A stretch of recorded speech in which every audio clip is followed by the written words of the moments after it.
Estos equipos tienen varios terabytes de memoria RAM y tienen 96 o 128 cores de procesamiento o incluso más.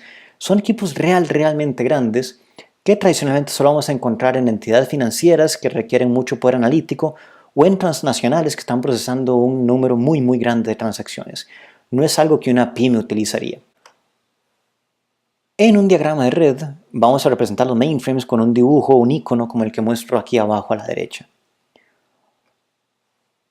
Otro tipo de servidor, o más bien un atributo que puede tener un servidor, es lo que llamaríamos un servidor de alta disponibilidad.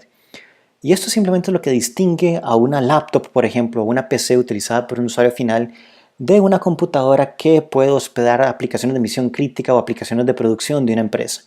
Cuando una empresa depende de la aplicación que está corriendo en un servidor, le gustaría que este servidor sea un servidor robusto, tolerante a fallas. Y a esto nos referimos con alta disponibilidad. Significa que no se va a caer. ¿Cómo hacemos este servidor tolerante a fallas? Pues le agregamos muchos elementos redundantes, como por ejemplo va a tener no uno, no dos, sino varios discos duros en un arreglo que llamamos RAID. RAID significa Redundant Array of Inexpensive Disks. Y vamos a tener 3, 5 o 7 discos duros funcionando conjuntamente, tal que si uno de los discos duros fallara o se quemara, los otros mantienen todos los datos íntegros y la operación continúa, tal vez con una pequeña degradación de servicio, pero fuera de eso, nada de la información se pierde. El servidor también va a tener una fuente de poder redundante. La fuente de poder es aquel equipo que le da electricidad a todos los componentes electrónicos del servidor y vamos a tener varias en caso de que una se queme, las otras puedan desempeñar las funciones. Asimismo, vamos a tener múltiples tarjetas de red para que si una llegara a quemarse, las otras puedan mantener el servidor conectado a la red de la empresa. Estos servidores cuestan mucho más que una laptop, mucho más que una PC, pero jamás alcanzan los rangos de precios de un mainframe y podrían oscilar entre los $5,000 y $20,000. Si tenemos no uno, sino varios servidores, los podemos organizar en un cluster. Un cluster de servidores es un grupo de servidores que desempeñan una misma función en paralelo. Esto implica que si un servidor fallara del todo, va a haber otro servidor que entra como su reemplazo. Y en general, si tenemos varios servidores desempeñando la misma función, vamos a poder distribuir la carga de trabajo entre los servidores y además conforme nuestra organización vaya creciendo, no vamos a crecer haciendo que los servidores que tengamos tengan mayor capacidad, sino que simplemente vamos a continuar agregándole más servidores al cluster. Dependiendo de cómo estén organizados, podríamos decir que estos servidores hay primarios y esclavos o secundarios. En este caso, lo que tenemos es un servidor que está ejecutando todo y si este servidor fallase, el esclavo o el secundario van a entrar en funcionamiento. Por otra parte, también podríamos tener los servidores organizados en espejo, lo cual simplemente significa que hay múltiples servidores replicando lo que el otro hace para que si uno falla, el otro pueda mantener la operación. Así como los mainframes tienen su propio icono, un clúster de servidores se representan con el icono que les muestro abajo a la derecha. Hablemos ahora sobre servidores virtuales. Una forma interesante y curiosa de entender un servidor virtual es que es un servidor dentro de otro servidor. Lo que tenemos es un equipo físico de alta capacidad que dentro de sí puede emular o simular o virtualizar varios servidores. Y esto se hace mediante una capa de software, una aplicación de software que se llama un hypervisor, sobre o dentro del cual corremos múltiples servidores virtuales. ¿Cómo funciona esto? Hablamos que un servidor primeramente va a tener su hardware. En este caso tenemos los discos duros, la memoria RAM, las unidades de procesamiento y sobre ellas instalamos un sistema operativo, digamos que un Linux. Y lo que instalamos en el sistema operativo dentro del Linux es el hypervisor, que es lo que va a permitir emular o simular nuevamente distintos hardwares. Entonces, de cierta manera, segregamos la capacidad física completa del servidor original en distintos segmentos o compartimentos y le asignamos cada una de estas porciones del servidor a distintos servidores virtuales. Cada uno de estos servidores virtuales podría estar ejecutando una aplicación distinta y, por ejemplo, unos dos servidores pueden ser servidores web y otro puede ser un servidor de correo, o tenemos múltiples servidores a manera de cluster trabajando conjuntamente para soportar alguna aplicación.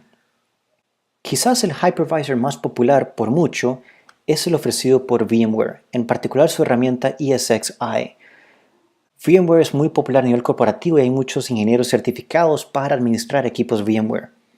Otro virtualizador o hypervisor muy popular es Xen Server, que existe en una versión de código abierto, open source, pero también Citrix tiene una distribución muy popular de esto.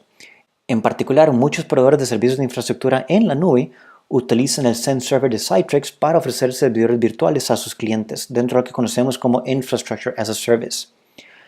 Tal vez para llevar esto a un nivel un poco más tangible, les comento que esta es la misma tecnología utilizada por muchos usuarios de Mac cuando por algún motivo necesitan correr una instancia de Windows dentro de sus Mac.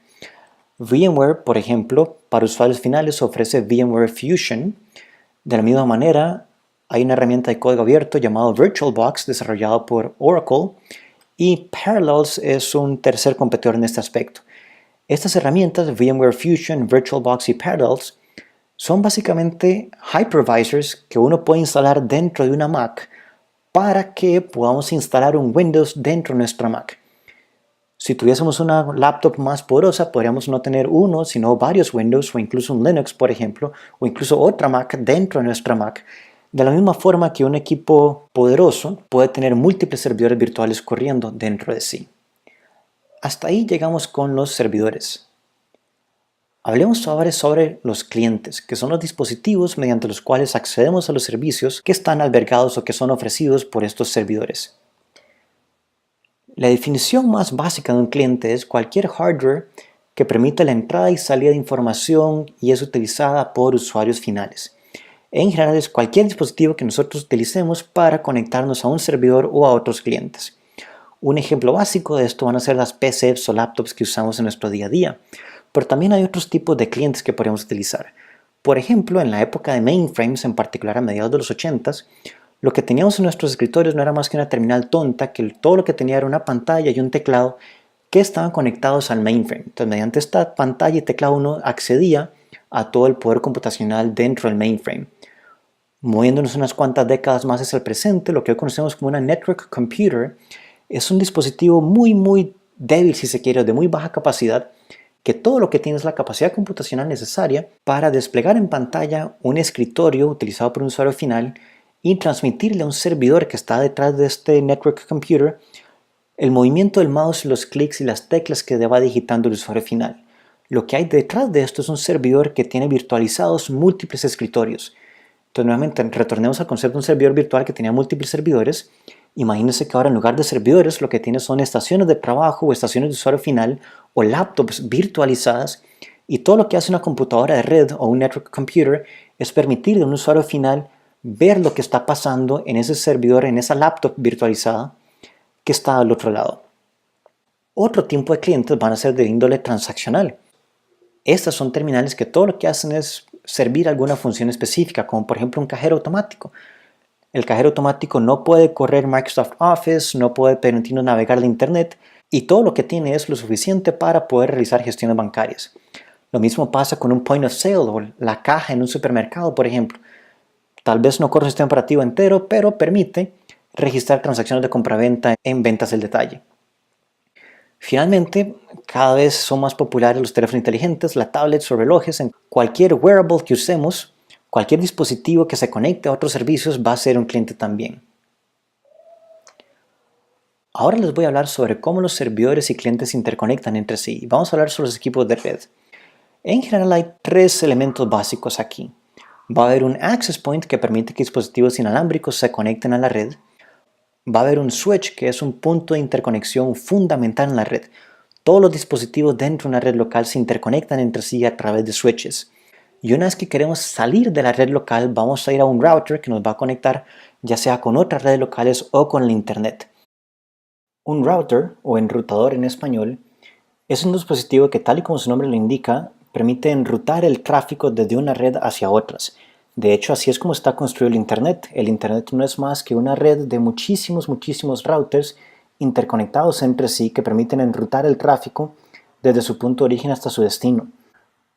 En el caso de nuestras casas de apartamento o habitaciones, cuando queremos que el tráfico de nuestro apartamento salga hacia la red pública de nuestro proveedor de servicios de Internet, lo que tenemos entre nuestro router y la red del proveedor va a ser un módem, que puede ser ya sea un cable módem o un módem ADSL, pero básicamente la función del router va a seguir siendo la misma, sacar el tráfico de la red del apartamento hacia una red externa. Entonces, siempre que interconectemos redes locales o redes entre sí, lo vamos a hacer mediante un router. A continuación voy a hablar un poquito más sobre cada uno de estos dispositivos, así como mostrarles algunas imágenes y ejemplos para ayudar a la imaginación.